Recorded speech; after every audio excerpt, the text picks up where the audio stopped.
Oh no, Bobby. We suck again. They were due. Celtics drop 116-101 to the Milwaukee Bucks. This is the Garden Report. Jimmy T, Bobby, Noah's on the way. We're gonna hash things out. We're gonna talk about this game. We're gonna look at maybe some positives outside of this game, because we're not just talking about this game, right, Bobby? We want to look big picture here, and we're gonna bring everybody in. Little kumbaya section. This is the Garden Report. Always has to be a shot at somebody. They have to run. That's never clean. They have to run. That's the only shot they have. They do it for 82 games. We're about to find out. He already has shown what he's capable of. Did surprise me. I thought we were going to hang in there. This makes me think that we do need to be humble. I actually think you're the only one who deserved that beating. Music on it. Cut the sound. Cut the sound. Cut the sound. Perhaps the Celtics have come back down to earth. I mean, listen, they weren't going to win. They weren't going to win out, right, Bobby? They weren't going to win the rest of the season. Although for a second there, it felt like maybe they could. Maybe they just could figure it out. A little bit of heart, a little bit of effort. Who knows what this team can do? But the Milwaukee Bucks, I don't know if the Milwaukee Bucks woke up in the second half or the Boston Celtics fell asleep. Maybe a little bit of both. Just an absolutely abysmal shooting third quarter from Boston. You probably have the numbers in front of you, Bobby. I think they missed. They missed every shot from three in the third. Yeah, every shot from three in the third. Typically, that's not what you want, and that's a huge reason for being outscored by the opponent when you don't hit a single shot from the outside, and that's exactly what happened to Boston. So we'll dig in a little bit here. Milwaukee with a bit of a inspiring win, I guess you could say, without Giannis and Antetokounmpo on the court. And getting some help from the Kuz himself, Kuzma, 31. He had 30 points in the third. Unbelievable performance from Kuzma. Triple-double from Porter, Kevin Porter. And then you had old reliable Bobby Portis. Are they going to put Portis' number in the rafters up there in Milwaukee? They might have to. So I haven't been up to Milwaukee. Forever. I haven't been up to Milwaukee in a while. First of all, great crowd. Sounded awesome tonight. Great city, sneaky. Yeah, I like the city. We spent a lot of time up there. Big games over the years. And the Bobby chant, of course. Bobby, Bobby, Bobby. For the second most important Bobby. Yeah. One of my favorite things around the NBA that you'll see in a visiting arena. And they, of course, were all over it tonight. He was incredible. And they were lining him up for mismatches every time. He was draining threes. And so, listen, Jimmy, we'll have some concerns out of this one on a granular level, but big picture, it's an ice cold shooting night. It's three guys going off that you didn't expect to off the Bucks, starters, a couple starters, obviously, but Porter's off the bench there. And then Porter started. Portis. Oh, sorry. Yeah. So all that considered, the Celtics' recent run of good play, you were due for a clunker at some point here. I'm not panicking over one game. I mean, this was definitely trap game territory going up to Milwaukee. No Giannis. There should be no trap games for this Celtics team, Bobby. That's right, but they've had a couple. The Nets game, the Jazz game. They've run into. We're not going to put the Bucks in Nets category level, are we? Well, I know the Bucks haven't had 1-7 without Giannis.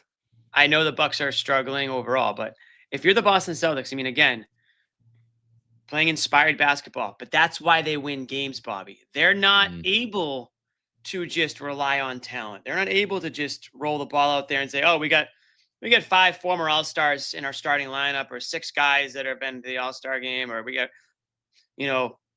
a bunch of former, champs and vets here. No, it's not that team. They're winning because they're out efforting.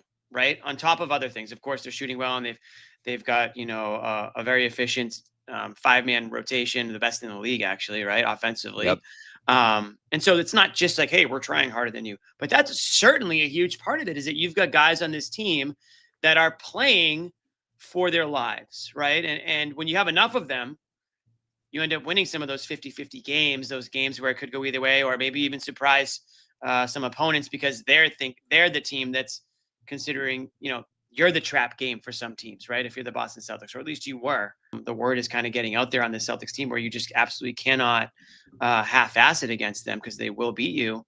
And, but you're going to run into games where the other team's going to get hot too. It's the NBA. The Bucks do have some level of talent. They obviously have players who have been there, done that before. Bobby Portis being one of them, right? And he got into a groove in that second half, fourth quarter as well, and just he was just doing his thing, hitting shots, and was 5 of 6, I think, from 3 or something close to that. And Milwaukee kind of reminded everybody, like, we're not that bad. At least, we're not giving up yet just because our guy is out, and there's a little bit of drama around the whole Giannis situation, and maybe we'll talk about that at some point in the show. But this Celtics team could not have been colder in that second half. And I know we're going to talk about certain guys in this team, but the first one that comes to mind, and it's too bad for him because it's a bit of a homecoming, right? But yeah. I know you're not panicking, Bobby, about the team or the loss itself, but where are you at with Hauser? Because tonight, 0 from 10 from the field, 0 of 9 from 3, I think it was. I want to make sure I got my numbers right here, but I think that's accurate. And a goose egg. And yeah, those numbers are accurate. 0 of 10 from the field, 0 of 9 from 3, a -15, and just not putting it together right now for them. Yeah, not one of his finer nights. And the sequence that knocked him out of the game in the second half was just brutal. The 3 missed to start the fourth quarter, and then misses. I don't know if I've ever seen one player, maybe a player tapping the ball around, but I've never seen one player miss 2 threes at the beginning of a possession and then go inside later in that same possession and miss 2 shots at the rim. That's got to be the first time I've ever seen that. Just blew half of his field goals in 10 seconds or whatever it was. Yeah. I mean, that was unreal. And obviously, again, crazy fluky sequence there, but he has not hit shots at a high rate this year, at least compared to his past productivity in a Celtics uniform. His play overall has been pretty erratic. I've liked the defense, and even in this game, he found some ways between 7 rebounds and a nice help side block and a couple good individual defensive moments. The Portis streak where he was on fire to start the second half ended when Hauser finally got on him, but this shot-making swing throughout his season has been interesting to watch. He started super slow. Felt like in recent weeks he got back to an acceptable level, 36%. You're obviously asking for more from him than that. Right. But this year, we've talked about it. There's 3 guys on this roster who don't quite fit what they're going for in terms of an identity, and that's Hauser, Simons, who's been productive but inconsistent. This was a tough Simons night overall. And then you're looking at a guy like, some of the bigs off the bench who just have been completely relegated, Garza and, the rest at this point. I don't want to talk about those guys right now. Yeah. So the rotation's in an interesting spot right now because that small ball lineup had worked so well. Hauser's obviously out there for some of those minutes. First half, they went on a great run with that group, Minot at center. They actually took Kate out of this game like 2-3 minutes in, and pretty much went to small ball for a lot of the night after that. I know Kate ends with 25 minutes, but they were small with Minot at center. There was a stretch in the first half where Walsh moved to center. And as we've talked about, I know Boucher was out tonight, but no Tillman, no Garza. Like, that is your rotation at this point. And I feel like the jury's still out on that small ball group. And they've been great offensively. They've been the reason that this is, or part of the reason that this has become the best offense in the NBA. Over the last couple of weeks. But in a game like this, you got stagnant. You started launching threes over and over and over again, particularly to start the second half. You missed 16 straight threes to open the second half into the fourth quarter. And you were just paper flat in that second half. And it turned into defensive lapses the other way. We've watched this game from them before, Jimmy, where they just miss a million threes. It bleeds into their defensive effort. And it's not fun to watch at all. So you're hoping that this is a one-off, but this is ugly. And this is something you ask with this team when you can't shoot at even a league average level. Is this going to be close to the result that we see here, particularly when you can't rebound on par with the other team? And when you have that small ball group in, you're not quite going to be able to do that. Right. And you know what, Bobby? It's not fun when the Celtics play that way, but it's always fun on the Garden Report regardless, and not just the Garden Report. All right, guys. And before we keep going, because we do have a full show tonight, I want to remind you guys, you are watching the Garden Report post-game show, proud part of the CLNS Media Network. And if you haven't already, hit the subscribe, turn on notifications so you never miss when we drop a new video on the channel. Make sure to follow us on all the social media accounts at CelticsCLNS. Follow our show Twitter, the Garden Report, to stay up to date on when we go live. It's not just post game. Bobby, you're tossing Garden Report shows up throughout the week and things of that nature. And if you want even more, check out the rest of the CLNS lineup. Celtics fans, we've got Celtics All Access with tons of segments and behind the scenes content, NBA history buffs.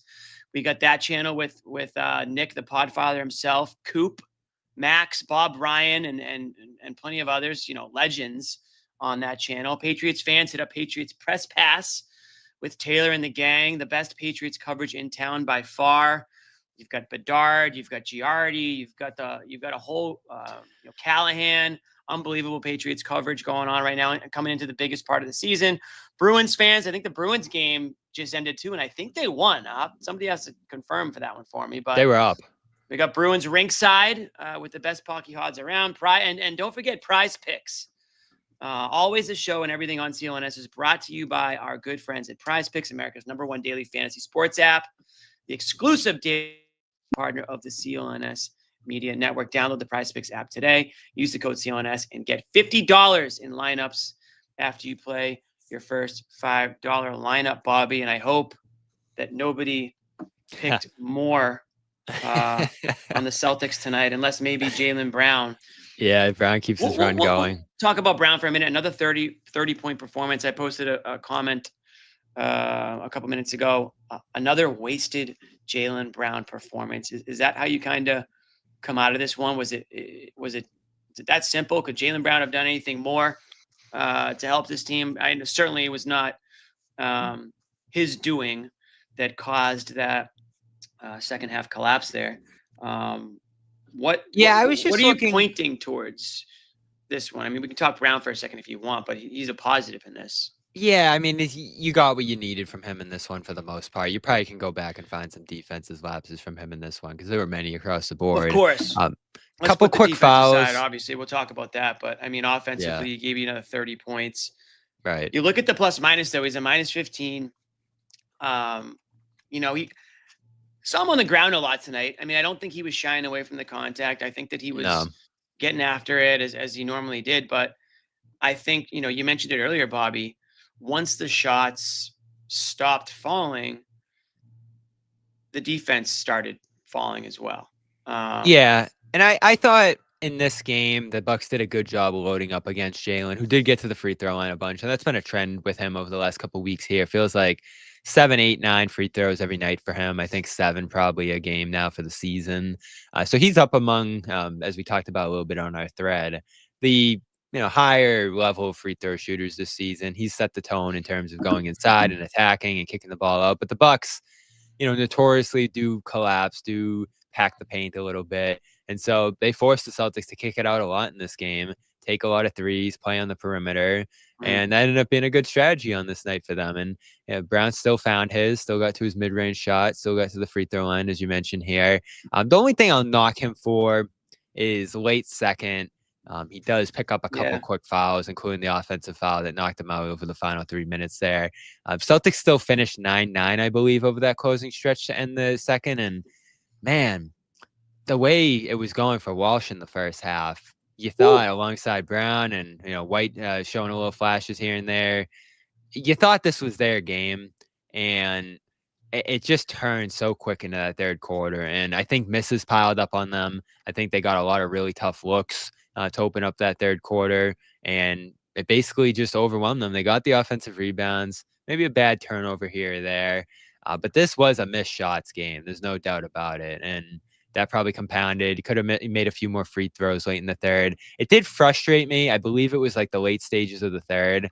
They had picked up a couple quick fouls on Milwaukee, and they had a golden opportunity to get into the bonus and just launched another 3. They ended up getting there on the next possession and, again, squandered some of those opportunities at the line to close that quarter, which is why third quarter, officially, worst quarter of the season for the Celtics with 0 for 12 3-point shooting, as well as 13 points, which is their fewest in a quarter this season. So once that happened, and once you got that knockout punch at the start of the fourth from the Bucks, this game was over, and they did pull the plug with 5 minutes left. So yeah, I'm going to blame this one on the offense, bleeding into the defense a little bit. A lot of missed shots, but not able to get a good variety of shots across the floor. They did end up going a little 3-point heavy in the second half, I thought.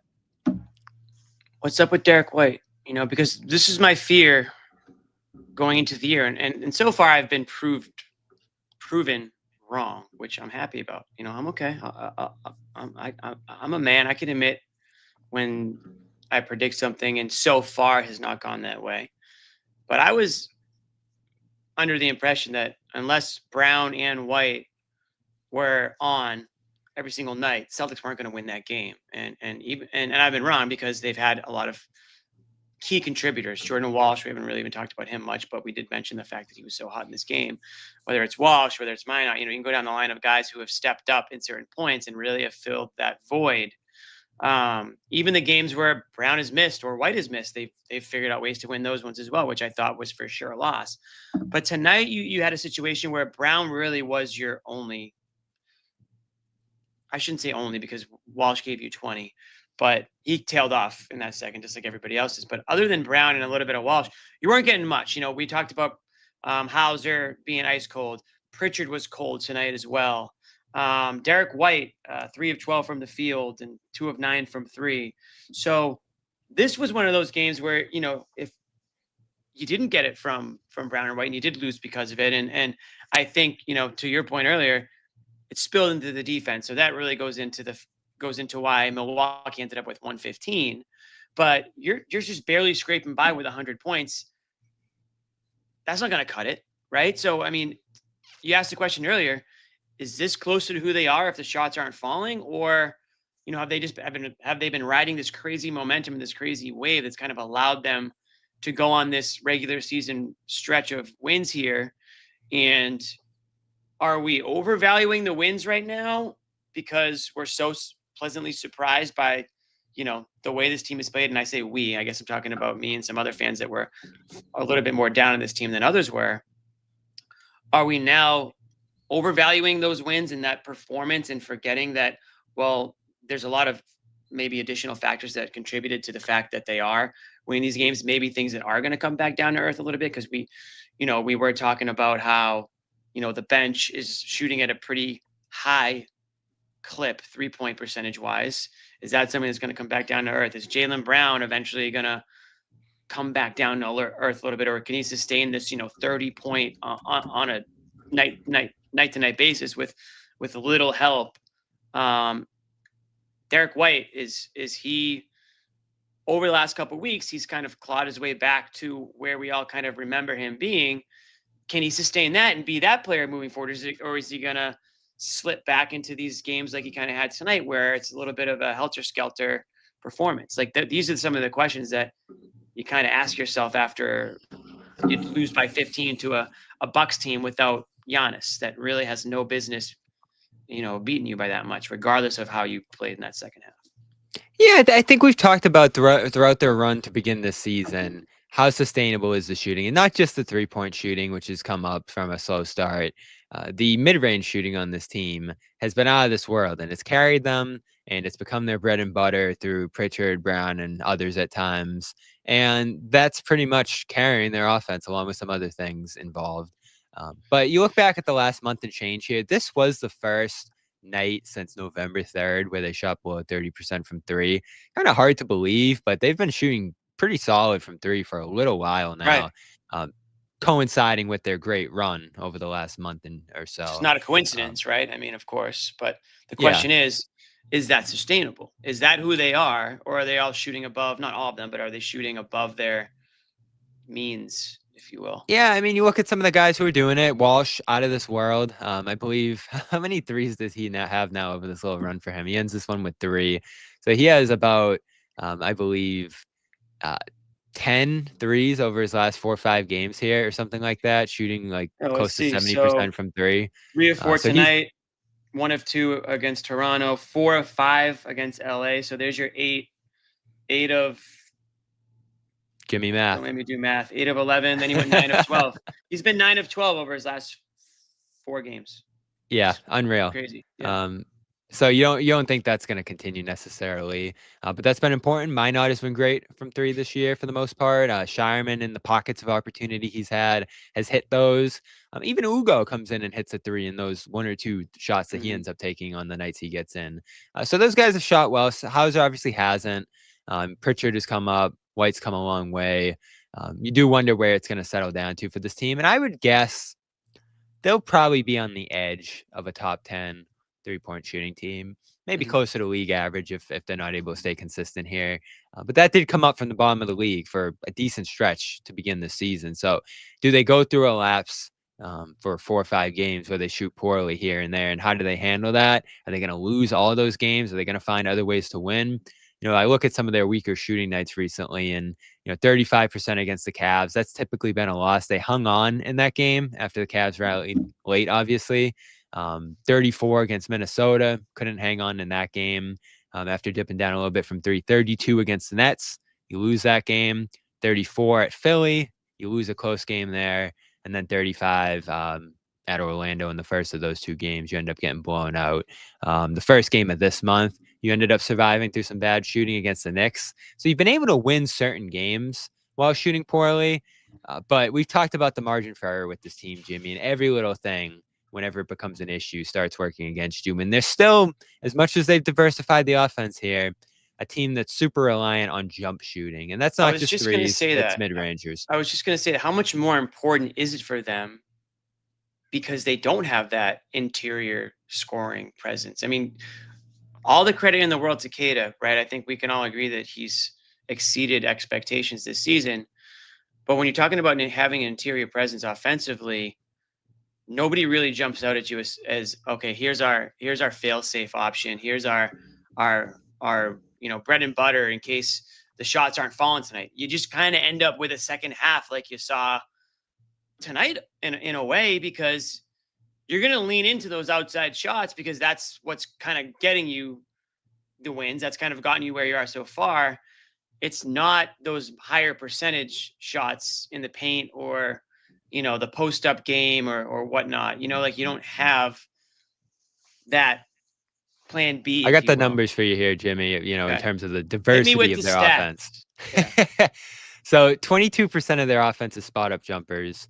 They've been excellent on them this year. As we've talked about, shooting has gotten them through. 87th percentile of the spot-up jump shooting team.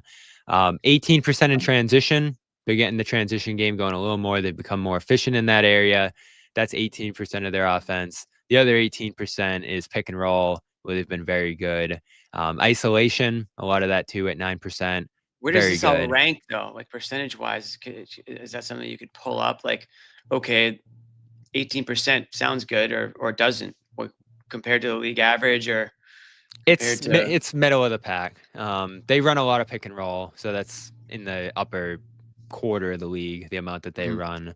And then isolation, they're in the 80th percentile of how much isolation they run. So it's a lot of isolation. It's a lot of jump shooting.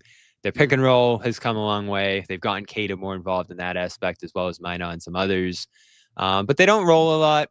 They don't get a ton of offensive rebounds, in terms of like their putbacks as part of their offense. They don't cut. And obviously they never post up. So there are some missing elements there, and they obviously don't get to the free throw line a ton. This was a weird one because they got to the free throw line in this game, missed a few. They won that battle for, I believe, just the second time this year, as we've tracked that. So you did get there a decent amount in this game, at least more than you usually do. And you weren't able to take advantage there either. So I don't know. This one was a weird one to me. This just felt like it had all the perfect makings of a loss. But it does, as you mentioned, Jimmy, raise that antenna of, all right, what does this look like when you're shooting poorly from 3? And they haven't done that much this season. This was one of those games, and you're probably going to lose when you're in the 20s from 3, I'd imagine, for this team, unless you're just extraordinary on the offensive glass. Facts, my dog. I think Noa is... Give me a thumbs up if she's ready. There she is. Okay, we're bringing Noa Dalzell to join us on the Garden Report.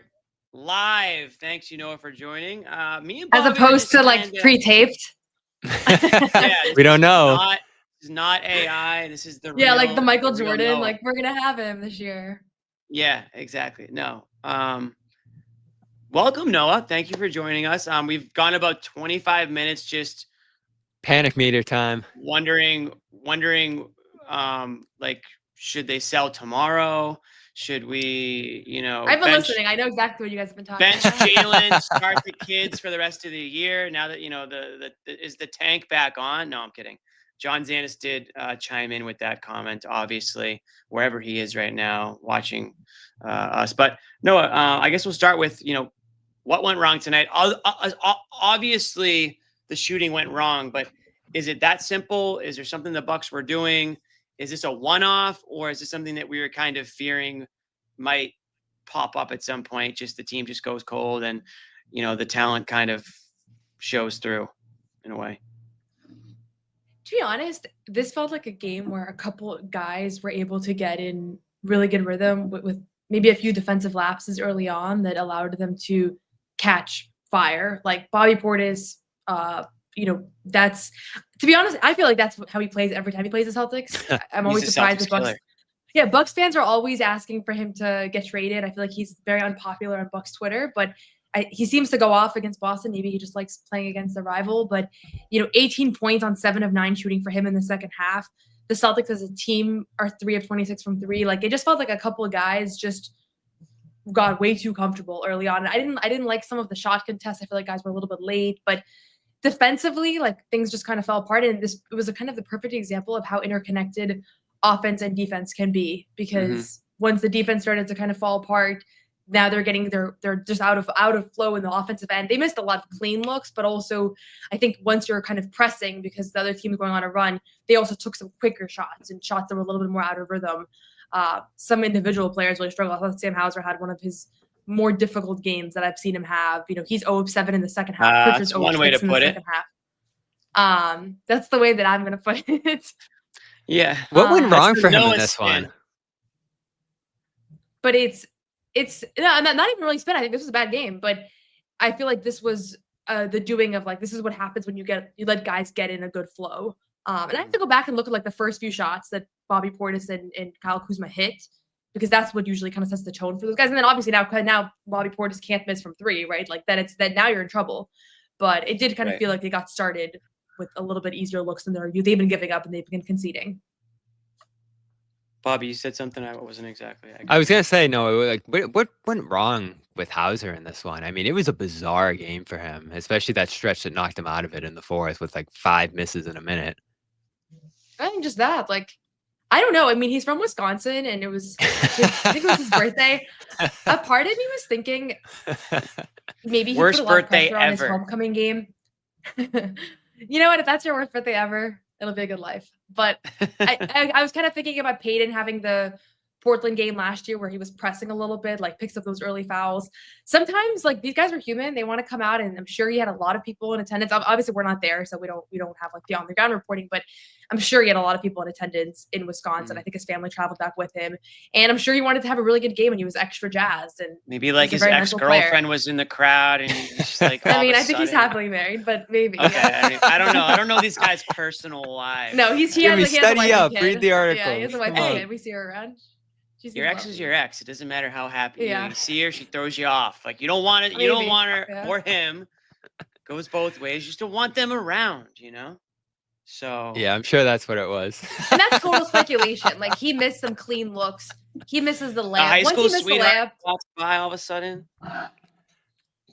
Once he missed the layup, I was like, it's just not. This is just not his night. I said this earlier, Noah. Have you ever seen a player miss 2 threes and 2 twos on one possession? Like that has to be a first in my mind. I feel like you've probably done it a couple times, Bobby. Me? Yeah, for sure.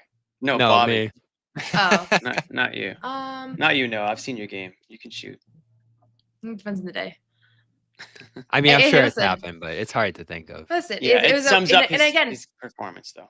And there was some stints of them really playing with a lot of energy and a lot of effort and like just trying to make a play, and it just felt like this was just not their night. Like Kata had a few possessions there down the stretch where I was like, okay, he is trying to give them an opportunity. Like when you get 4 or 5 offensive rebounds, like that should result in a basket, right? On an NBA team. Like, and they had some clean looks. So I don't know. I don't want to like every time they lose a game to be like, oh, like we can just scrap that one. But this just felt like the kind of game team where they could not get on a streak of winning basketball plays in that second half. And meanwhile, the Bucks had, I would imagine, one of their best halves of the season. I mean, they shoot 63% from the field, and some of that was defensive lapses, but like some of it's your night, right? And the crowd got behind them, and there are guys on that side that are fighting to show that their destination for Giannis to stay in, and they've been dealing with a lot of media reports and locker room stuff. Like I'm sure for them, this kind of game, a really hot Celtics team that has been getting a lot of national attention.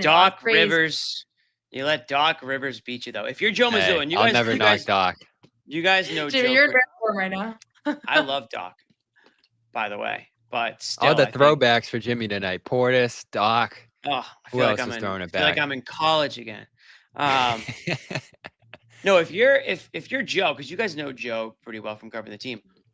What's he pissed about in the locker room? Like, what is he pissed? What's he pissed about? I mean, he's always pissed, right? But what's he upset about in this game? Like, what's he gonna really hammer home? I mean, the other thing is this: they've had 4 days off. I mean, they've had a lot of time to rest up, to watch film, to practice. All we heard about was how great it's going to be for them to get some, time to, work on some things. And they come out and they throw a freaking stinker tonight. I mean, Joe must be, if I was Joe, I'd be pretty annoyed and pretty pissed off at what I saw tonight. Is there something specific that you think he's going to hammer? I know you guys haven't like rewatched the film, but just from an approach standpoint, even if it's just, is there something that he saw in somebody's aggression out there in the court or lack of it? I mean, he's quick with the hook sometimes. If he doesn't like what he sees, he's not the type of guy that's going to just watch, Minot or Walsh or Ugo or Hauser, just watch these guys play the wrong way. But I think tonight, you ran into something different in that second half there. And I don't know if there was a timeout or two that maybe were needed earlier on in that second half, in that third quarter, when he started to see a little lackadaisical play, if you will, on the defensive side, Bobby. But just wondering if there was something that if you were him that you might hammer these guys with a little bit. Yeah, a few bad turnovers, transition defense. I think those are like little things he always keys in on. And 13's not a ton, but I thought there were some bad turnovers in this game, though, like Minot passing out of the corner, some offensive fouls, rather. We mentioned the one that knocked Jaylen out of the game in the second quarter there with the foul trouble. And, I think there were definitely some plays around the rim, per usual, when they're at their worst. They're a little out of control. Missed touches at the basket. I mean, he pulled Hauser right off the court after his little double miss inside, because those always go the other way. That anymore. I know. Hauser alone. It's starting to become such a moment in this game where it was like, it embodied this game. Not to put it all on Hauser as the fan base. I mean, the fans get on Hauser when he's struggling. I will say, but yeah, that stood out to me. Noah, what did you see? The fans do get on Hauser. I don't know what it is, but you look at the shot margin, like they took 88 shots. The Bucks took 79. That's been like a strong point for the Celtics all season long, that they've been winning the shot margin, even the rebounding battle. I felt like they had a million turnovers in this game, yet they only have 13 to the Bucks. They won the free 15. throw battle. Yeah. So the margins were there. And I honestly felt like defensively, they were just a step slow and probably mixed up their execution a little bit, because at the end of the day, Bobby Portis comes out of the gate and hits 2 threes to start that fourth quarter when he already has the hot hand. And I know Kata's on him, and I know that that's not his thing necessarily, but I feel like they were a little bit a couple steps behind defensively for a lot of this game. And then once you let a team get there, that's always the thing, is once you let a team get into that comfort zone, now everything is going in, right? And they start hitting some tough shots. So I don't know. They also went on like this horrible shooting dry streak where it was just, Drew said on the broadcast that 16 straight to start the second half is like the third worst in franchise history or something like that. Yeah, you're not going to win a lot of games shooting not great 3 of 26 from 3.5, right? Like unless you came in with a massive lead. Not to mention they missed them all in the third quarter. So some of the, by the time the fourth quarter came around, it was like, who even cares at this point? I didn't see anything though that I was like, okay, I'm gonna take this for the next game and say like, okay, this is a new problem that emerged in this game. Like, it just kind of felt like just a bad night, which they haven't had a lot of in recent weeks. So they were kind of due for one too. So I have one thing I took from this game, and I know, we did a pod yesterday. No, I mentioned it at the tail end. Does the small ball lineup survive over this next stretch here? Because it was so instrumental to this past stretch where they rose to number one in offense over the last couple of weeks, and they're shooting great, and things are just going awesome for that group. And even in this game in the first half, they had some nice stretches playing small ball. In the second half, I felt like with that group out there, it was a lot of 5-on-5, like one-on-one, guys dribbling just against one defender for long stretches of time and nothing coming out of it. I feel like the Bucks collapsed on Jaylen a little bit in the second half and were able to slow him down just a little bit, force him to pass at the very least. And I feel like he didn't get the best Minot game here overall from him at center, just all things considered. I know he shot 2 for 3 from 3 and was only a -3 in this one, but I didn't love some of the decisions, some of the positions he put himself in on the floor at times. And it just wasn't a super impactful lineup as it's been in recent weeks here. Again, it could just be one game. Could be that the Bucks bruised them in the paint. I mean, when the Celtics went small in this game, Portis just posted them up again and again and again, hit those turnarounds, back guys down into the paint. He even went at Jaylen at one point in the paint there. And it's just crazy shot making from those guys. So I will chalk it up as a bit of a fluke night, Noah, but I'm keeping a close eye on that small ball lineup because as we've talked about, it's Keita, who they pulled out of the game like 2-3 minutes into this one for some reason. They must have loved the small ball matchup in this one. And Minot. And you're not seeing Garza. You're not seeing Tillman. Boucher was sick tonight. So your two centers right now are Keita and Minot. Is that going to be sustainable? Probably not, right? And I think that's why the front court in the defensive rebounding and size in general continues to be the biggest question mark surrounding this team. And I wouldn't, we'll see if they acquires a big, before the deadline or not. But that is definitely the biggest hole in the roster still. And there's been some really good things with the small ball lineup that we've talked about at length over the last few weeks. But inevitably, if there's something to in general be concerned about this group moving forward, or like looking at the playoffs or a playoff series, like that's going to be a challenge. All right, before we go any further, we want to remind everybody at home that this episode of the Garden Report and all episodes of the Garden Report are brought to you by Prize Picks. It's the holiday season, guys. The best time of the year for sports. Nothing better. Bowl games, basketball matchups, playoff pushes, football playoffs around the corner. It's all happening at once. And while you and I are out here making decisions every day, what gifts to buy, what to eat, which game to watch, there's one place where it feels good to be right. Bobby, where is that? Not paying attention. Prize Picks. Thank you. We love Prize Picks on the show. And I will double down on this. Around the holidays, it's so much more fun to play Prize Picks, and you get together with your friends, you get a little group together, you make your picks, you compare, maybe make a little competition within the friend group to see who's got the most points and, figure it out from there. But I love it at the holidays. Adds another layer to getting together with your friends and family, what's on TV. And there's always some great matchups coming on. So a really cool new thing now with Prize Picks is the early payouts. If your lineup gets off to a hot start, you may now have the option to cash out those winnings before the game even finishes. So if you like what the payout looks like, and you might not be so confident that it's going to finish that way, finish it out where you are. You can start a new one with different teams, different players, and all that stuff. And I hate to say it, not for Bobby, because Bobby's actually crushing our fantasy football league. But for those of you who maybe your fantasy season is over, like me, I'll say it. In our CLNS league, my fantasy football season is over. So is John Zanis's. I hate to say it, but we actually finished. You two stunk it up. I want to say we were the two worst teams in the league, but we got bad injuries this year, so I'm going to put it up to that. But if your fantasy season's over, Prize Picks is a great way to still have some fantasy fun. You can play fantasy football every week, pick your favorite players, and win when they hit the projections every week. No draft required. So download Prize Picks app today and use the code CLNS. Get $50 in lineups after you play your first $5 lineup. That's code CLNS to get $50 in lineups after you play your first $5 lineups. Prize Picks. It's good to be right. And it's good to be the Milwaukee Bucks tonight. Just tonight. How long do you play them?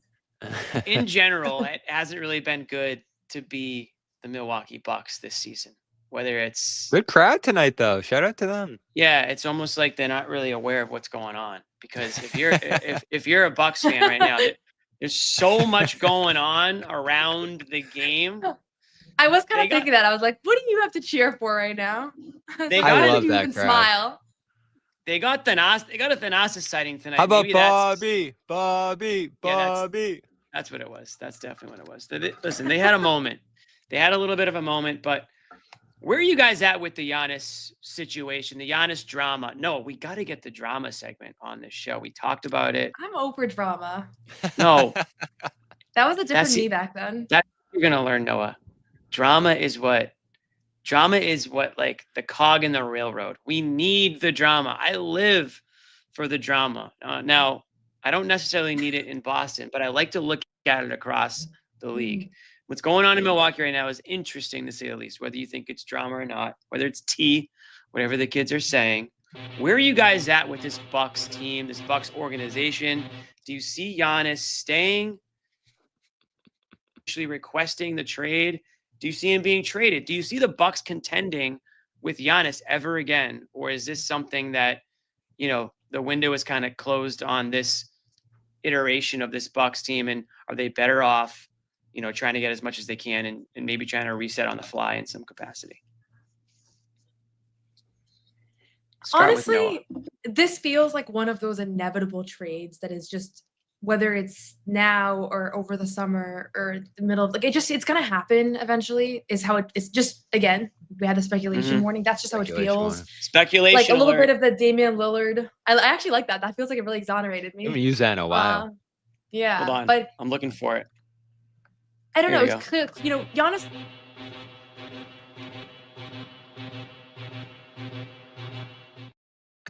By the way, Jimmy with a beer in his hand in that photo. Yeah, Noah in that visual, in that picture. Yeah. I like that we can do it every 10 seconds so that if anybody tries to clip this, it's like the speculation warning is in the clip, Yeah. That could have been anything in that can, Bobby. Yeah. It was iced tea. I heard it was iced tea. On championship night. Yeah. Put it this way. I didn't bring that beverage. It was remember, what do they have? Coolers out there in the court, Bobby? All right, back to Giannis. yeah, back to Giannis. They had coolers on the court. I wasn't mine. I didn't bring it in. Who's they?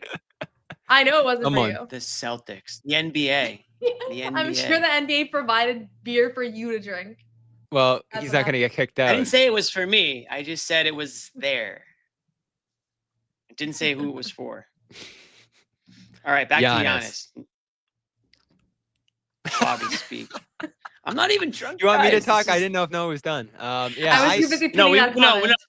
No. Noah, please finish your point. This is a Georgia peach soda water. Are you done, Noah? Or you got more? No. I just think it's happening, and I think I wouldn't be surprised. I mean, he's gonna have to stay in the East. Who would not?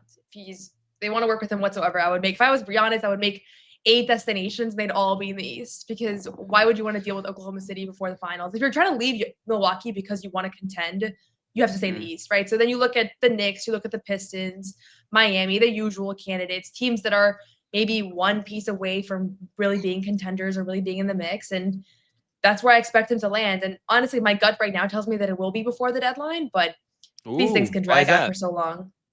I don't know. It's just my gut.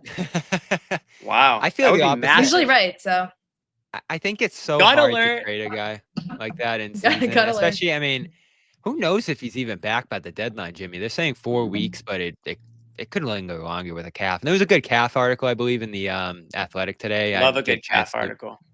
Yeah, a lot of concern about calves right now. And they're going to be extra cautious after many, myself included, watched that clip and thought he tore his Achilles that night. Fortunately, he did not. So, it's going to take a while for him to get back. I don't know who's going to make this trade on the fly. My mind keeps going to the Hawks because they own the Bucks pick from the Derek Queen trade at the draft. The number of players that they could send back to the Bucks are numerous on that roster. Okongwu, and who knows? Maybe if they're done with the Trae Young business, do the Bucks take him and sign him and try to do something with him after this? Who knows? There's a million different ways that they could get that done. I would not trade Jalen Johnson, though, who's been out of this world. So I like Atlanta as a destination. They have a lot of Pelicans picks, too, from the Murray trade. Yeah, and I think they're ready to go for it. Hopefully Porzingis can, get past this illness situation he's in, because it's been rough for him this year. But that's the team I'm eyeing. Oklahoma City can do it if they want to. Why would they want to at 24-1 with all the future assets they have? And I mean, they could be picking number one in this draft. Oklahoma can only get worse at this point. Yeah, why would they do anything? Basketball.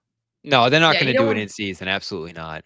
Maybe they revisit in the summer, but they have assets galore. I mean, they could do it with like one good player going to Milwaukee, I feel like, potentially. So those are teams I'm thinking about, like, Houston. Do they get involved? Do they think of this? It's tough for them to do it in season, probably. Van Fleet, maybe you could use his contract. Brooklyn, like, are they ready to make a move like this? They have some assets, but there's nothing there right now for Giannis to play around. I could just see that backfiring so badly for Brooklyn. Yeah. New York, though, I mean, if we're talking about teams in season right now, the Knicks have struggled a little bit, I think, relative to expectations. You're constantly asking that question about the Jalen Brunson, Karl Anthony Towns backbone of your defense. Mm-hmm. So what would that look like? It's tough because the Knicks don't own many picks. I think they only have 2 first-round picks deep into the future because of the Mikal Bridges trade. So they don't have many assets. Does Towns get you enough picks in return if you flip him again if you're Milwaukee? Probably not. But is that the best offer possible by the deadline, as you mentioned, Noah? And do the Knicks decide, like, it's go time? Let's get Giannis and go for this thing.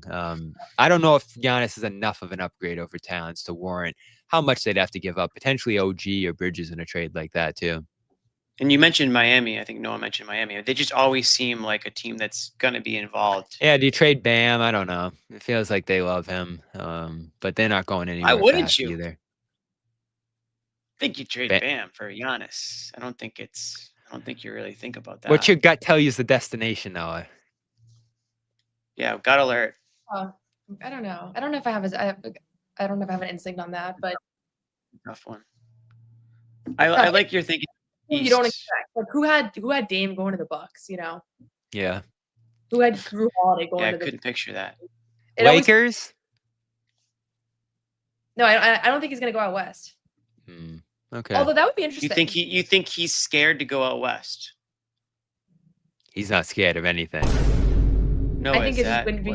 You're saying? I think it wouldn't be strategic to go out west as any star. If I'm a star relocating right now, especially if you're already in the Eastern Conference and he's not leaving Milwaukee because he hates Milwaukee or he's having tensions with it's because he feels like if he does leave, it's going to be because he does feel like he has a good chance to win. So to me, to then go out west would be counterintuitive unless you join, I don't know. I guess it would literally have to be the Lakers and you'd have to feel really confident. I would love him on the Magic. I can see. Yeah, that's a good one. I obviously see. It fits their vibe that they've been going for. Magic's a good one, and you get Florida, so you just keep your money. But I see your point, Noah, on not wanting to go out west. But I don't think these players think about it maybe as black and white as maybe outsiders like us look at it. Like, oh, you cannot beat the Thunder. Like, why would you even consider going out west? I mean, I'm willing to bet that.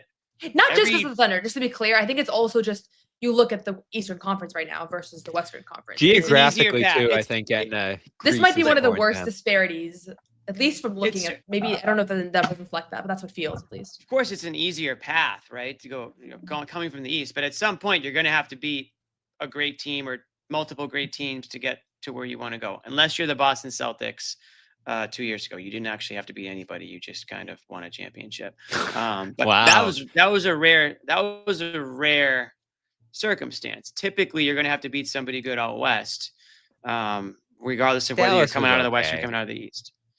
They stunk. Everybody knew they stunk, unless you fooled yourself into believing that they didn't stink. But that's another story. Jimmy just said easiest path ever. I didn't say it. I just said I think the Celtics got a little lucky with the opponent there. But they got some breaks. Regardless, it is going to be interesting to see what happens with Giannis. think we Is can there all any- agree he's not going to the Celtics. Are we done with this game? Because I'm kind of done with it. I already moved on to Giannis, but before we move on, maybe a little bit further from Celtics-Bucks, do you guys have any parting words? I mean, we didn't get into some of the Joe other said, disappointing. per NBC, Joe said, tonight we got a taste of when we're not at our best. There you Just go. not our night. Yeah, I think. Which I know that's like a classic coach speak, but honestly, that's kind of how I felt about this game too. That's why I wasted 30 minutes before I joined, because I was like, I don't have anything to say. Kill time. Just kidding. You just wanted to watch us flounder for 25 minutes. Yeah, I was watching you guys. I was like, oh God. What? It was that bad? Wow. I'm just kidding.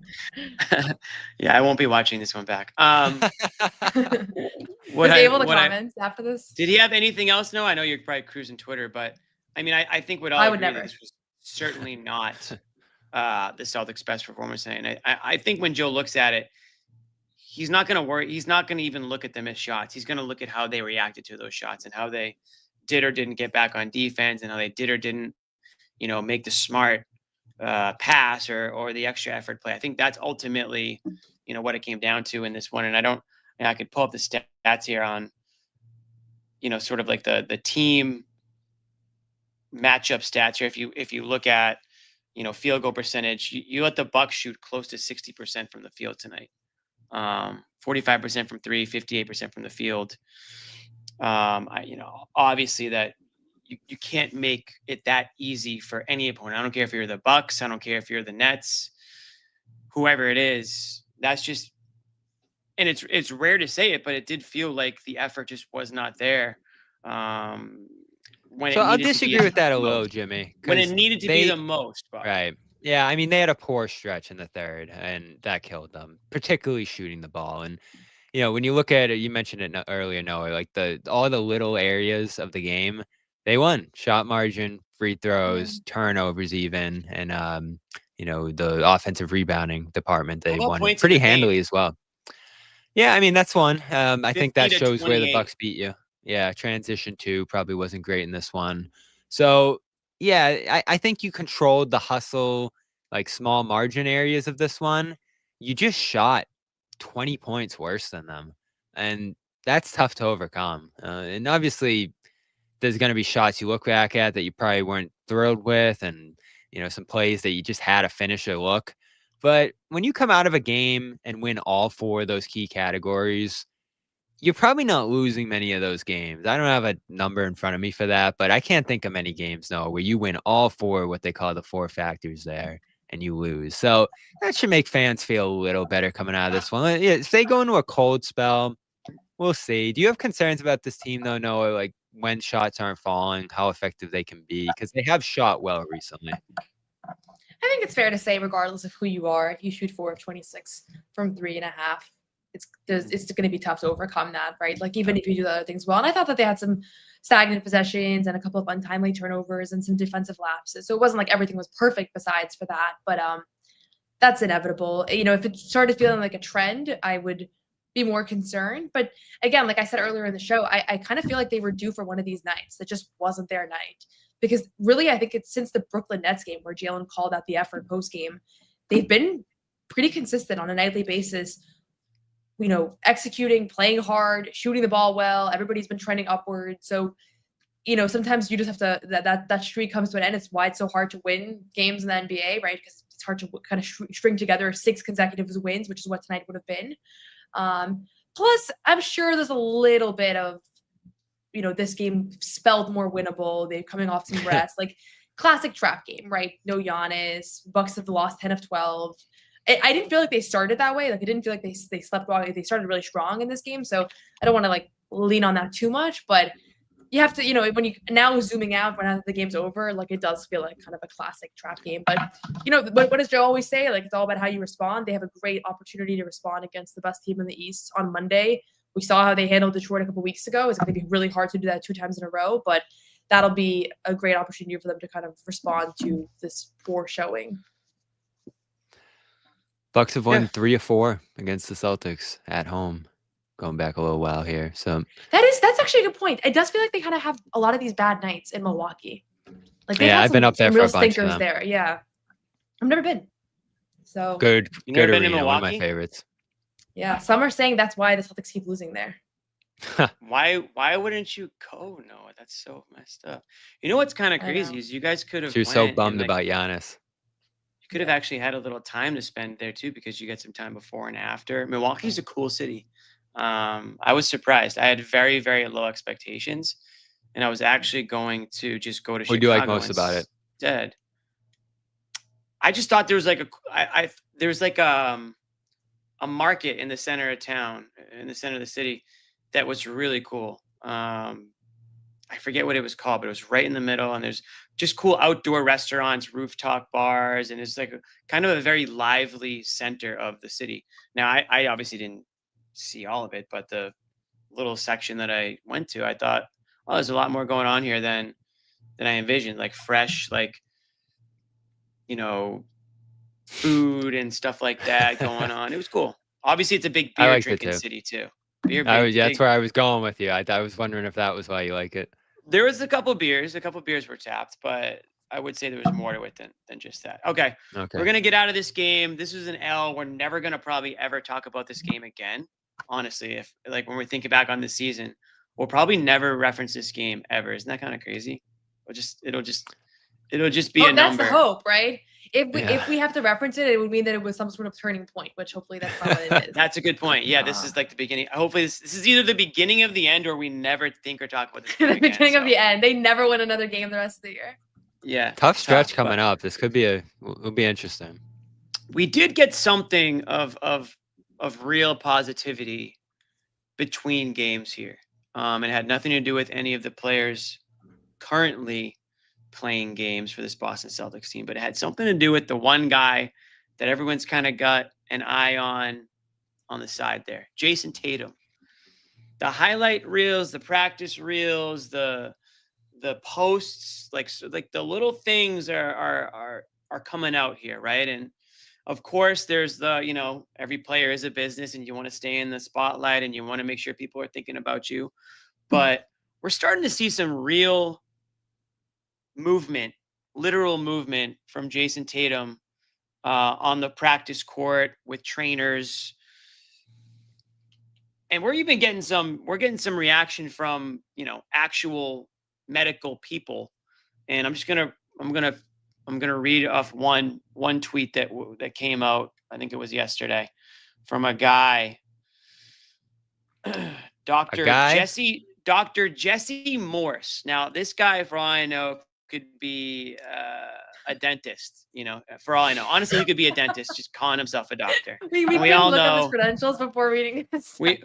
We all know dentists aren't. Let me look up doctors, Jesse. I like recognize the name from Twitter. He's one of the Twitter doctors. Listen, he's got 160,000. He's got 160,000 followers. He says sports medicine physician, stem cell specialist.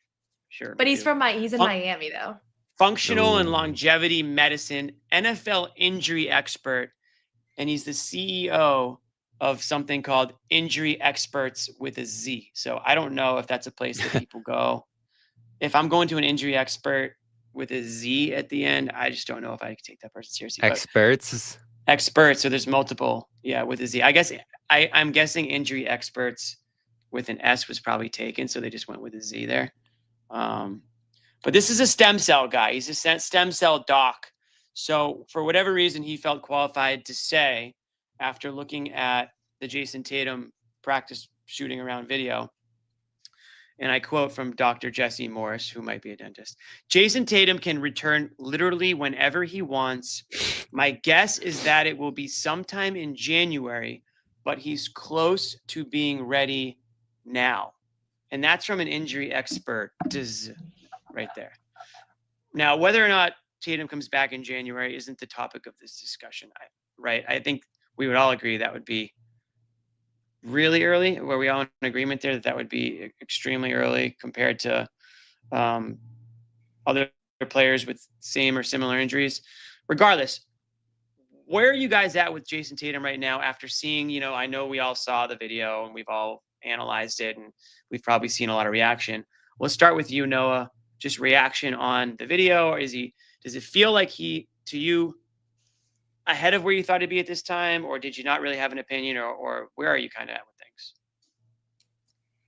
So Bobby and I discussed this on our podcast episode yesterday, and my initial instinct when I saw the clips in one-on-one and we're seeing him go against Tony Dobbins and he's exploding off both feet, and it just looks a lot more comprehensive than it did the last time we got these kind of clip dumps, is okay, he looks pretty close, and it's early December. Like, we're not even a third of the way into the season, and he already looks pretty close. Without a doubt, he's going to come back at some point. A couple of things that, I don't want to say change my mind, but just tempered my excitement. One, Tyrese Halliburton mentioned the other day that he hopes to be playing one-on-one by the end of the month. And obviously we know he's ruled out for the season. Like, preemptively, he made that decision and the team did. And so I was like, okay, if that's going to be where he's at in late December, say he reaches that milestone, like, I guess there has to be some sort of a pretty substantive gap between playing one-on-one to playing 5-on-5 if Halliburton's going to be cleared for that and then not coming back the rest of the year. Obviously, everybody has their own risk mitigation and like the Pacers are in a different position and all that, but that was one thing. And then I've spoken to a couple of doctors who have stressed that the most difficult part is responding to unexpected movement. So right now, everything that Tatum is doing, he's doing at his own pace. He is determining what the move is going to be. He's determining what drills he's running and all of that. And in a 5-on-5 NBA game, like, obviously you're not, from the first second the ball is jumped, like, you're responding, right? So I think there is a little bit more of a gap between what he's doing to like real NBA basketball than what I feel when I watch it. When I watch it, I'm like, okay, if he can do that, he can get in the game. Like, obviously not literally, but that's where my brain goes. So I'm tempering that expectation. That being said, it's December 11th and we're getting these videos. Like, that feels so early. I thought we were going to start getting this kind of momentum and conversation maybe early February. Like, that's what I was anticipating. And so maybe it's just Tatum putting that out there and it doesn't necessarily mean he's closer than we think, but I don't know. I feel pretty good about him coming back February, March, sometime in that ballpark. We don't have no reporting that indicates that. Everybody's been very tight-lipped, as they should be, considering kind of the gravity of the situation. But that's where my instinct is after watching his highlights. We're seeing him shooting around, and just from talking to a few people who are more well-versed in this space. We're at 7 months tomorrow. Yeah. It was May 12th when the injury occurred. Actually, we're coming up on the anniversary in about 20 minutes here, if you guys want to stick around. Bobby, where are you at with things? 7 months. So we were looking back at some of the guys who have returned this year. Let's toss up. I got a few lower thirds that I'm gonna toss up here. Here's Isaiah. You can keep talking, Bobby. Yeah, so Isaiah Jackson, Drew Smith. It was interesting. Their returns came during the preseason. At the start of this year. So tough to tell when they would have actually been ready to go. You look at Isaiah Jackson here, who tore his Achilles last season at the very beginning. He was good to go at the start of camp, obviously, because he had a ton of time by that point. But he was talking about feeling 80-90% in mid-July, which was about the 8-month mark. So if we're talking about Tatum in January, yeah, that's 8 months, right? Yeah, he could probably push, right? Get out there a little less than 100%, try to be the fastest ever, coming back, whatever you want to call that. But we know he's not going to do that, right? And so I understand the doctor saying that, like, if he wanted to get on the court now and play, he probably could. And that's what we see out there, right? Like, him playing basketball. But it'd be extremely risky, obviously, and he's not at that point. So I think with these timelines, and as you see with Drew Smith here, back to 5-on-5 around 9 months. Obviously for Tatum, that's February. You could see Tatum around the All-Star break starting to do some 5-on-5 stuff, starting to do some contact, practicing, ramping up. And does that get you ready for March? How does that go? Do you have a setback? Is it all of a sudden you're not playing this season? Like, there's a lot of questions we have to answer at this point. But when you look at some of these timelines, Noah, and we've talked about this, obviously, with the timing of the surgery, the development of the surgery and how it's improved, him playing this year is not a crazy thing. Like, 11 months or 10 months is somewhere between March and April. And I guess there'll be some debate over how worth it is, playoff line, but him playing this year is very much in play, especially looking at what these other guys have done. And both of those guys have been productive this season, Drew Smith. Well, we're looking at Drew Smith right now. I mean, you could see it right here. You mentioned it. He was cleared for 5-by-5 at around 9 months, and he played less than a month after that.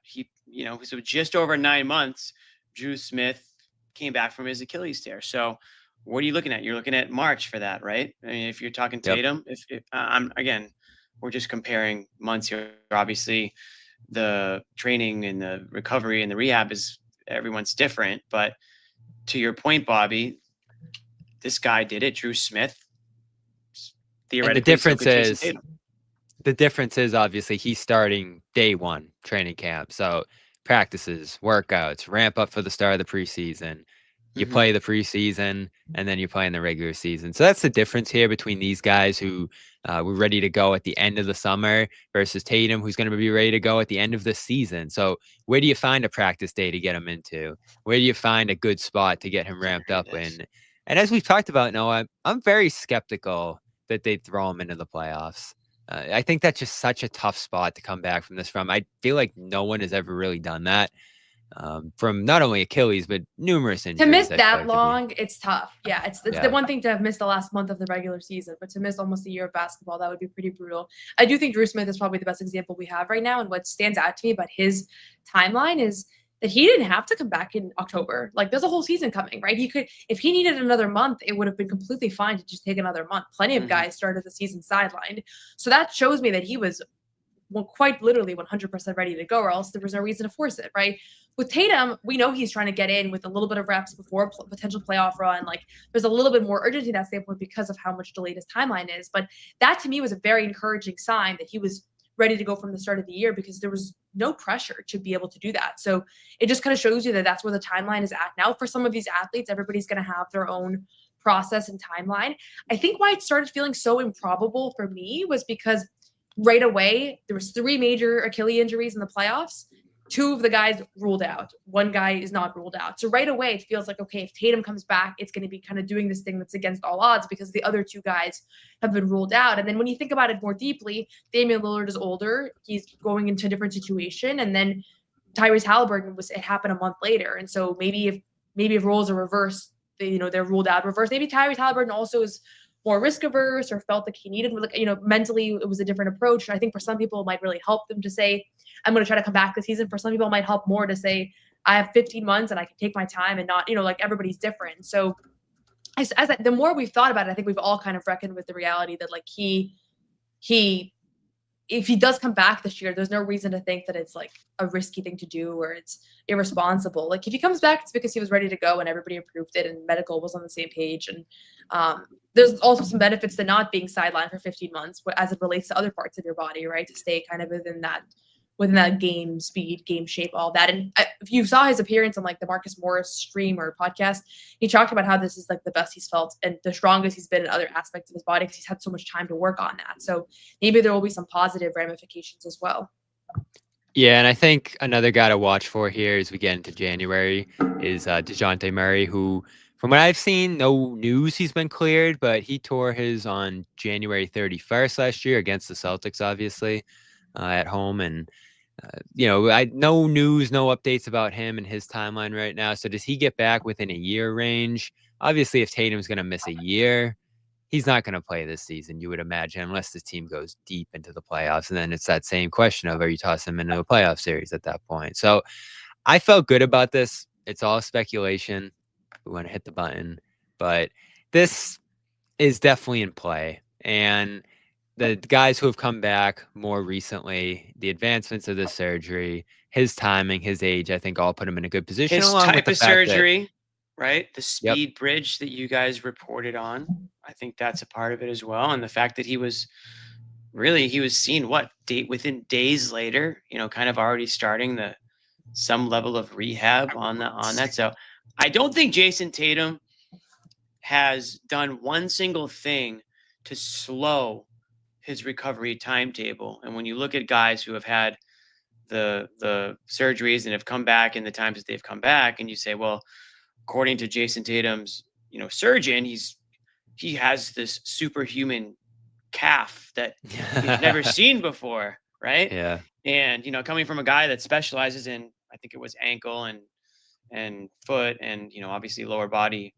injuries and surgeries, that's something to be said. And to see Tatum already moving the way he's moving, I really like what Noah said about having spoken to doctors, and that's an interesting and important point to make, is that he's controlling his body movements more than he'll be able to when the brain and the mind, when the mind starts racing out there in the court and you're reacting to other people what they're doing. That's when you really are going to be testing not only the Achilles and what everything else. Right now, you're getting into your movement, you're getting into your set, what move you're going to make.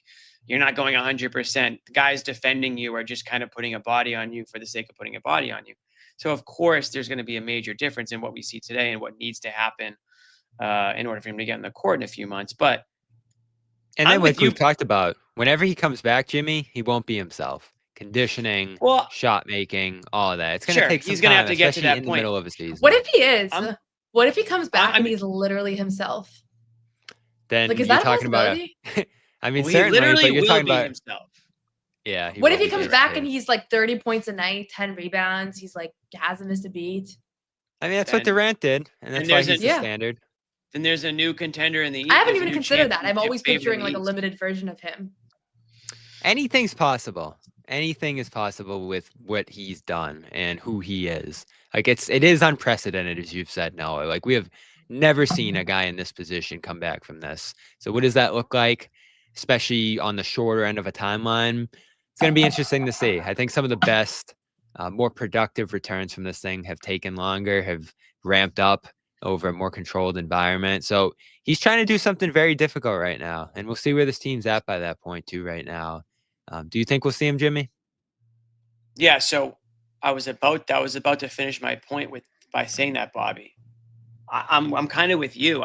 I feel when it all went down and when the regular season started, I was like, there's no chance. Why? That would be stupid. Why risk it? But then I'm also sitting there saying, well, these guys, they're different, right? So like if he's healing at a pace that the doctors look at him, the surgeons look at him, and he's cleared to play. I mean, and the tendon looks like it's supposed to look, and it's strong, and he passes all the tests. And oh, by the way, the Celtics are a playoff team who I think a lot of people, including myself, didn't think that would be maybe in the equation. And again, who knows? It's still a long season. But if all those things are true, and knowing what we know about Jayson Tatum is that, and Bobby, you said it, it's hard to get him off the court. It's hard to get him out of his jersey. Right? He doesn't want to rest. He doesn't want to, watch from the bench. This is a guy that wants to play, and he's doing everything he possibly can do to play for a reason. And I think it might be a goal that he's just kept in the back of his mind, just to say, I want to play this year. Like that's my goal. And that motivation. Motivation. And maybe it's more or less possible than he knows or than we know, but I truly believe that he wakes up every day with the idea or with the thought or with the promise to himself that he's going to do everything he can today to get closer to playing this season. And I think that's what he's doing. And I think if you're a Celtics fan or just a fan of greatness and athletic feats, you should be rooting for that too. Everybody should be behind this guy in his rehab because I think it's actually refreshing. And I think we take it for granted sometime that, the Celtics are lucky to have players like Tatum and Brown that really do put it all out there, it seems, and leave it all out in the court and play hard and want to play and want to prove people wrong. They both really seem to kind of get off on proving doubters wrong. It almost feels like they pay more attention to the hate than the love sometimes, right? And if that gets them going, then great. Then let that get them going. If Jayson Tatum thinks that there's a lot of people out there that think it's stupid if he plays this year and that drives him to want to play this year, great. If Jaylen Brown thinks that the Celtics should, if people think the Celtics should tank because there's no Tatum and that drives Jaylen Brown to make this team good enough to not tank, then great. As opposed to the opposite of guys in street clothes sitting on the bench and, being there, physically being there, but not really mentally being there and not really emotionally supporting these guys. I give credit to both Tatum and both Brown for kind of leading the way, again, in completely different ways right now because Tatum's doing his off the court, but I'm sure that's inspiring to his teammates in a way to see how hard he's working to get back out there. And maybe it inspires them to want to play well and to want to be in a position to make it make sense for Tatum to play this year. Maybe that is what they're going to need. He didn't have to go on preseason road trips and go every shoot around and every film session. I mean, there have been optional shoot arounds this year where we've seen him at, like, working out on the side. So from the jump, I didn't know what to expect. I haven't covered an athlete before that's been in that position, but it was pretty notable that he was in Memphis and in Toronto at preseason, right, where there was literally no reason to be. And he's, obviously he's a professional athlete. He gets paid for this is his job. But Joe said that the day of practice, like, rehab is a lot harder than what these guys are doing during the season. Like, it's so difficult in so many different ways. So definitely it's been cool to kind of see the progress. It's been cool that he's been letting us in a little bit to see that, sometimes shooting around while the media's out there or posting He wants clips to be or whatever seen. else. Yeah. He doesn't want to disappear. Yeah, honestly, if I were a player, I'd do the same. I'd be like, oh, you guys are all here to see me shoot around. I'm going to start shooting around. Yeah, and it's exciting. I'm glad he's let us in because it provides some hope to not only fans, but I'm sure the team gets a boost from seeing him around. And to your point about how he's helped them out, Noah, I do have a story coming on CLNSmedia.com tomorrow about how he's helped out all the individual players on this team this season, telling Garza that he's not setting the screen the right way on the bench. Getting in White's here when he was struggling early this season. You always saw him joking around with Derek at the beginning of the year during timeouts. And Jordan Walsh, I think he had an impact on as well, telling him to be a killer, look at the basket, look to score yourself. And I feel like we didn't give Jordan enough due tonight for how great he continues to look. Man. And we didn't. Jaylen's had some help with that. Jayson obviously has contributed to it.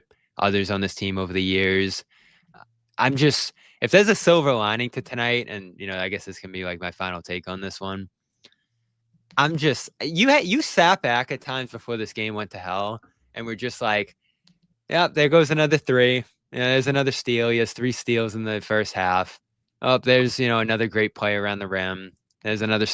It's just so normal watching him absolutely dominate the game right now as a starter on this team, and maybe slow down a little bit in the second half in terms of that impact. But I mean, this guy.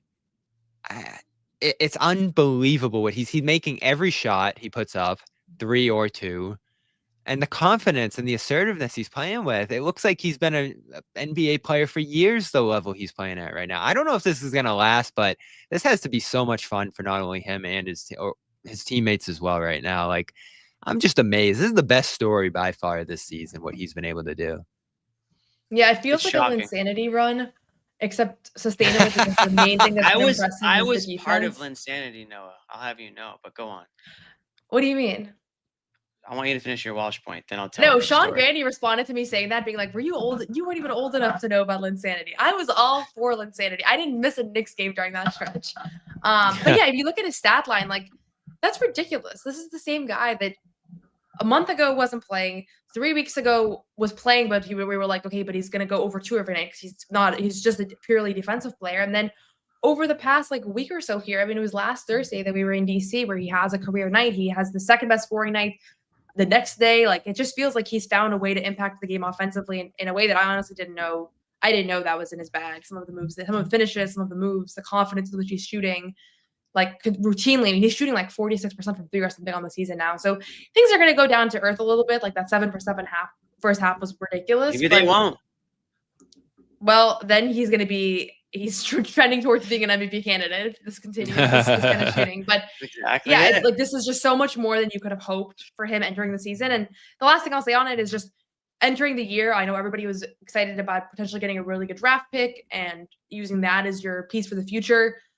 Jordan Walsh might end up becoming that piece for the future that the Celtics were hoping they would find in the draft this year. Like, he is showing flashes of that. And again, it's been a month. I don't want to say anything crazy yet, but like, there's been a lot to love about his game in all ways. Offensively, mostly defensively, crashing the glass, racking up steals and deflections. Like, he might end up being that piece that everybody hoped that they would find this year via the draft. And next year, maybe he's ready for a starting role, a 30-minute a night role. Like, maybe he's the next Jaden McDaniels. I don't know. But he is certainly somebody that you were hoping to find this year. And I think you might have found him 3 years ago, but he's just kind of now ready for this opportunity.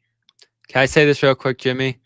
34 of his last 44 from the field. Wow. Yeah. No, I mean, Jordan Walsh is on a historic run. We'll all remember the year that Jordan Walsh turned into Michael Jordan Walsh. You said it, Jimmy, not me. But I think he's become the poster child of like how Joe Mazzulla wants the sort of unheralded guys to approach the game. And if you do, you'll be rewarded. Not only, and we're seeing it. And to your point, Noah, we were all scratching our heads wondering if there were any players that would, I guess, rise from the ashes in a way and show that they are part of this team for the future. And right now, Jordan Walsh is carving a role for himself beyond this year. And that's really what it's all about. If you think that this year is, fun while it lasted sort of thing, and that eventually that, it'll end the way people probably think it will, then you want to at least know who are you bringing with you next season, who's rounding out the rotation, or, who's going to be the value contracts. Jimmy, if he continued on the run he was on, like what he was doing before he started playing this year, he might not even been on the team next year. Right. 100%. And he might not even be in the league. So it's huge and again, it's all about opportunity and being prepared for that opportunity. And you got to give him credit. And maybe you guys were right all along. Maybe being in Maine as much as these guys were, maybe at some point it does click, right? What a bummer. Speaking of Maine, Amari Williams broken hand. Is he going to be out long, Noah? I don't get the sense that it's like a super long-term thing. He finished the game with that injury. That injury was suffered in the second quarter, and then he finished with a triple-double, which was wild. I went back and saw the play, and it's like he just goes like this kind of, that's it. And then the rest of the game, he's totally normal, which is just kind of goes to show you that these guys are just so used to playing through pain. But yeah, weird, because both Ron Harper and Amari were at practice. They both have been playing extremely well. And he seems to be, they both are probably going to miss a little bit of time after starting off the G League season really strong. And Maine keeps winning. 9 straight wins for the Maine Celtics. I'll have some stories about my time in Maine last week and coming up soon here, which I think now fans used to clown me for the Maine Celtics coverage. Everybody's like, what you got for Maine, Noah? Like, we want to see the next big thing, because now everybody's buying the Maine Celtics. We don't clown you. Oh, no, I was clowned. I was clowned. Okay, yeah. All right, you were clowned. Yeah. I remember. Oh, Maine too. Yeah. Do you guys want the quick Linsanity story before we head out? Yes. We'll leave on that note. So Linsanity was like back in 2012. I was like 2 years out of college. I was covering Celtics for the Metro, which was the commuter newspaper in Boston here, free paper. But they had a good sports section. Shout out the Metro. We did a lot of good things. But I was freelancing, so I could write for whoever I wanted to write for and whatever. So the Lakers were coming to Boston. It was Celtics Lakers, and obviously a big deal. I got a text or an email from Jeff Twiss asking if I could write an article for the New York Post about Linsanity from the Lakers' perspective. So basically they wanted Kobe Bryant's opinion on this whole Jeremy Lin craziness going on around the NBA. But you were the one that asked that question. Excuse me? Oh, sorry, continue. Yeah. I'm ready to run. I'll take questions at the end of the story. So the Lakers are coming to Boston, and then I guess you guys probably know what I'm going to say. They're going to New York after that. So New York didn't obviously care about Celtics Lakers. They cared about getting a story in the paper about the Lakers coming to New York City and getting ready for Linsanity. So I end up on the phone with Mark Berman, New York Post writer, and he tells me what he wants. He's like, listen, we just want to get Lakers' reaction to Linsanity, try to get Kobe's reaction. So at this point, pregame, I'm like, I'm a Lakers fan, because I know that if the Lakers win the game, I'm going to get a quote, or I'm going to get at least some decent quotes from the players. Sure enough, the Lakers pull it off. Like, I forget exactly how it ended, but I know it was a really good game, and the Lakers won.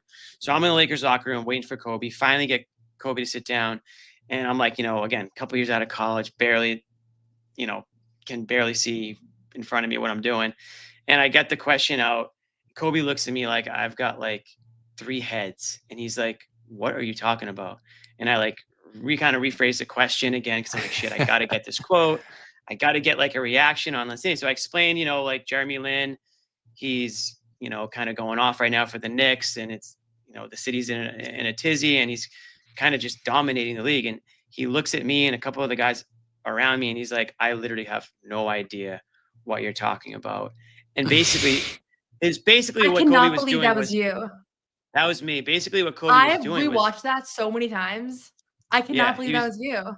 that was me in the flesh. Wow. And You so knew him all this obviously, time. you know how it ended. Kobe acted like he didn't know who Jeremy Lin was. The Lakers go to New York. Jeremy Lin torches him and torches the Lakers in one of the most like epic games in Madison Square Garden history, really, all things considered. And, you know, the rest is kind of history. But it was an unbelievable time.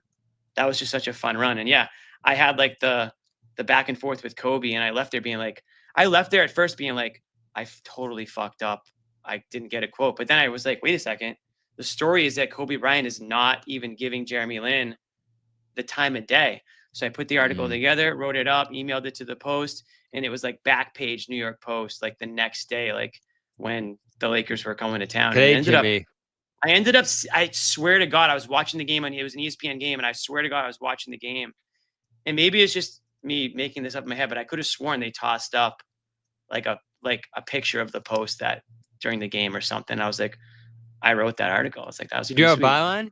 Wow. Yeah, I had a byline in it. Yeah, you could probably find it somewhere on the internet or whatever. I don't know how to work like microfilm or microfiche anymore, but it's out there somewhere. It was a good story. That's amazing.